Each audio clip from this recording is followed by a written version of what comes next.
The number 10 best feature of OneNote is that it's easy to get started. And here's all you need to know to open and use OneNote. Simply click on the Windows Start button in the lower left-hand corner of your screen, or click on the Windows Start button on your computer keyboard and open up your Start page. Click on All Programs and then select the Microsoft Office folder. And there you can see the OneNote N right there. And you're ready to get started with a great version of OneNote. Once you open OneNote, you can create specific notebook binders for different meetings, projects, or other big parts of your life. Let's create a new notebook now. All you need to do is click on File, then click on New. Make sure that Web is selected so that your notes will be backed up to the cloud.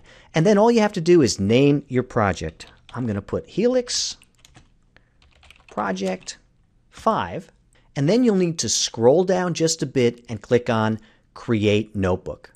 Once you click on Create Notebook, Microsoft OneNote will ask you if you'd like to email a link to another colleague that you'd like to collaborate with.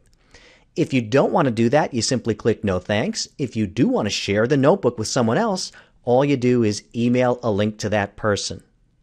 I'll click No Thanks for now. I just want to show you a couple things about our Helix Project 5.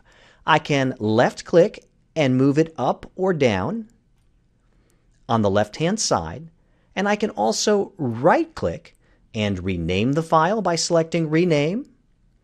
I can also close the notebook or delete it by selecting Close this notebook, and I can also synchronize this notebook if I'm sharing it with other people by clicking on the Sync button. So pause and practice these simple OneNote zip tips now, and you'll be amazed at how easy it is to get started with OneNote.